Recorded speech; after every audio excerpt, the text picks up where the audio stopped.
Hello everyone, welcome to IFS. कैसे हैं सब लोग? आई होप सब अच्छे होंगे, स्वस्थ होंगे, मस्त होंगे और अपना प्रिपरेशंस भी कर रहे होंगे फॉर द अपकमिंग एग्जाम के लिए। तो चलिए, तो आज मैं आप सबके साथ जुड़ा हूँ यूजीसी नेट मैनेजमेंट में मोस्ट रिपीटेड टॉपिक्स। कहाँ से कौन सा ऐसा टॉपिक है जो कि हमेशा हर बार आते हैं, और उसके साथ साथ मैं सारे के सारे यूनिट का बताने वाला हूँ, इंपॉर्टेंट टॉपिक्स। एक महीने का टाइम बचा है, इन सब टॉपिक्स को आपको पढ़ के जाना है। ओके, तो चलिए, तो सेशन को बिल्कुल भी हम लेट नहीं करते हैं, स्टार्ट करते हैं। तो सेशन को स्टार्ट करने से पहले तो आपको क्या करना है, शेयर करना है ज्यादा से ज्यादा इस सेशन को, जो भी एक महीने के बाद एग्जाम देने जा रहे हैं, जो भी अभी अभी अपना प्रिपरेशन स्टार्ट किए, ताकि उनको भी बेनिफिट मिल सके। और अगर आप हमारे चैनल में नए हो तो सबसे पहले तो सब्सक्राइब कर लीजिए, बेल आइकन को क्लिक कर लीजिए, ताकि सबसे फर्स्ट सबसे तेज नोटिफिकेशन आपको हमारे तरफ से मिलते रहेगा। और लाइक करना बिल्कुल भी मत भूलिए। चलिए, तो मोस्ट रिपीटेड टॉपिक्स अगर ये पढ़ लिया तो जून अटेंड पक्का क्लियर होने वाला है आप सबका। तो स्टार्ट करते हैं सेशन को। ओके, चलिए, तो देख, जैसे यूनिट नंबर 1, सबसे पहले हम यूनिट नंबर 1 को देखते हैं। अगर हम यूनिट नंबर 1 में देखते हैं तो मैनेजमेंट कंसेप्ट से क्वेश्चंस पक्का है। ओके, मैनेजमेंट प्रोसेस से फंक्शंस, थ्योरीज एंड अप्रोचेस से हर बार हर साल थ्योरीज और अप्रोचेस से क्वेश्चंस आए हैं। मैनेजमेंट थ्योरीज से कंटीजेंसी अप्रोच, ओके, फिर scientific theories, system theories, new classical theories, classical theories, modern theories, यहां सबसे क्वेश्चंस आए हैं। मैनेजमेंट रोल स्किल्स, मिंजबर्ग के मैनेजरियल रोल्स, ये सबसे सवाल आ रहे हैं। ओके, ये सबको आपको छोड़ के बिल्कुल भी नहीं जाना है। इकोनॉमिक्स का पार्ट से भी क्वेश्चंस आएंगे आपको, तो उसको भी देख के जाना है। फिर आते हैं हम यूनिट नंबर 2, फटाफट से मैं बता दूंगा आपको। यूनिट नंबर 2 में ऑर्गेनाइजेशन बिहेवियर से आपका ह्यूमन रिसोर्स मैनेजमेंट प्लानिंग, ये सब क्वेश्चंस आते हैं। ओबी, ओके, ह्यूमन रिसोर्स मैनेजमेंट का प्रोसेस, स्टेप्स, ये सबको आपको देख के जाना है।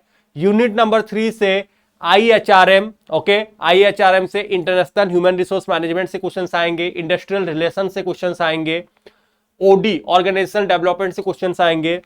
यूनिट नंबर 4 से अकाउंटिंग स्टैंडर्ड्स, अकाउंटिंग प्रिंसिपल से हर बार यहां से क्वेश्चंस आते हैं।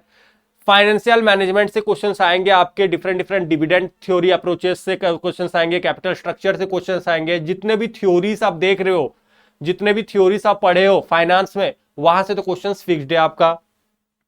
फिर आपके कंसेप्ट और फंक्शन से क्वेश्चंस आएंगे। यूनिट नंबर 5 में कैपिटल मैनेजमेंट, कैपिटल बजटिंग से क्वेश्चंस आते हैं, स्टेप्स पूछते हैं, सीक्वेंस पूछते हैं, कैपिटल बजटिंग के सीक्वेंस स्टेप्स बताइए, बजटिंग, मर्जर एंड एक्विजिशन से क्वेश्चंस आते हैं। ओके, इंटरनेशनल फाइनेंशियल मैनेजमेंट से सवाल पूछे जाते हैं। यूनिट नंबर 6 बहुत आसान यूनिट है, यहां से बहुत सारे स्कोर्स आप कर सकते हो। Strategic management, okay, strategic management से क्वेश्चंस आते हैं। जितने भी मॉडल्स, देखो जितने भी मॉडल्स देख रहे हो ना, मॉडल्स को अच्छे से पढ़ लो।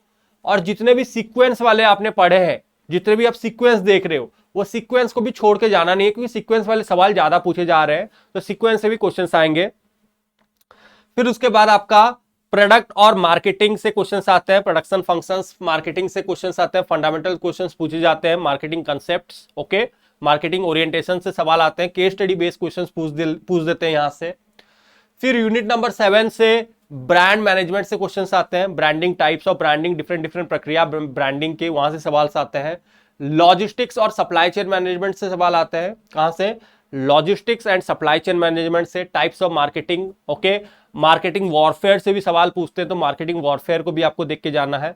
यूनिट नंबर 7 अगर हम आएंगे स्टैटिस्टिक्स, तो स्टैटिस्टिक्स में parametric test, non parametric test, ये सबको आपको देख के जाना है। डिफरेंट टाइप्स ऑफ टेस्ट को पढ़ के जाना है।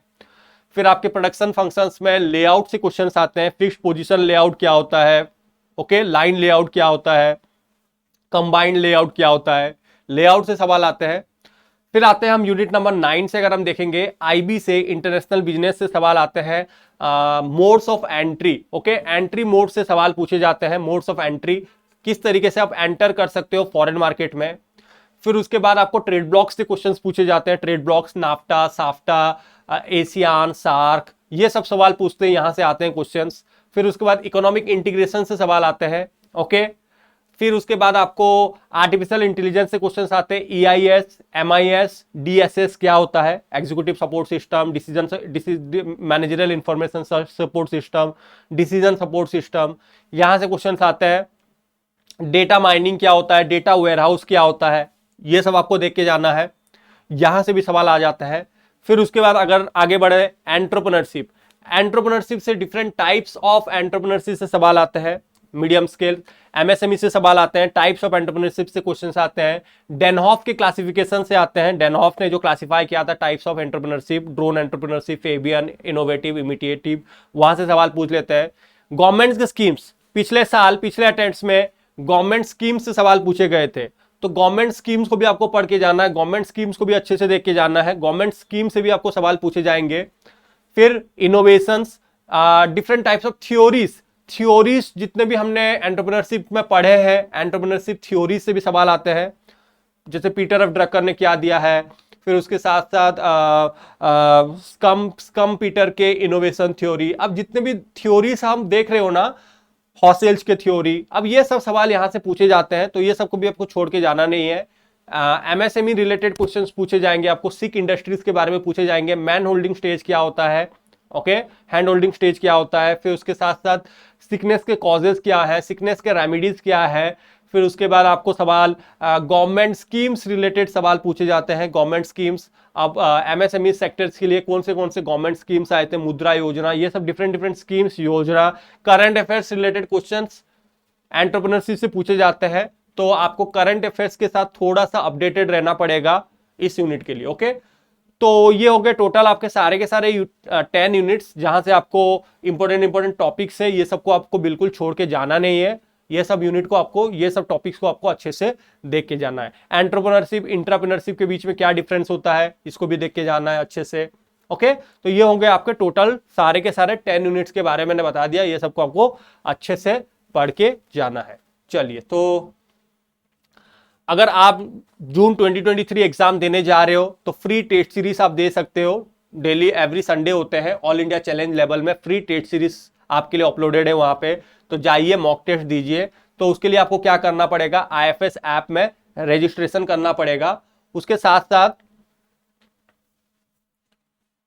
साथ अगर आपको फ्री PDF चाहिए, YouTube में जितने भी सेशंस चल रहे हैं, अगर उसके फ्री कंटेंट चाहिए, फ्री PDF चाहिए, तो उसके लिए भी आपको IFS ऐप में रजिस्ट्रेशन करना पड़ेगा।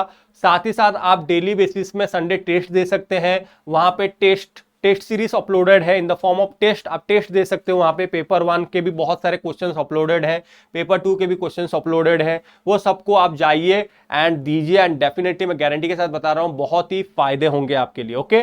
तो आज का सेशन हम यहीं पे एंड करते हैं। So that's all from my side, thank you very much everyone for joining with me. इसी तरह पढ़ते रहिए, मेहनत करते रहिए, मोटिवेटेड रहिए, फोकस रहिए, एंड डेफिनेटली अच्छे से ये 1 महीने में अच्छे से पढ़िए, एंड डेफिनेटली आप सबका एग्जाम बहुत ही अच्छे नंबर से क्लियर होने वाला है, okay. Thank you very much everyone and happy learning to all of you.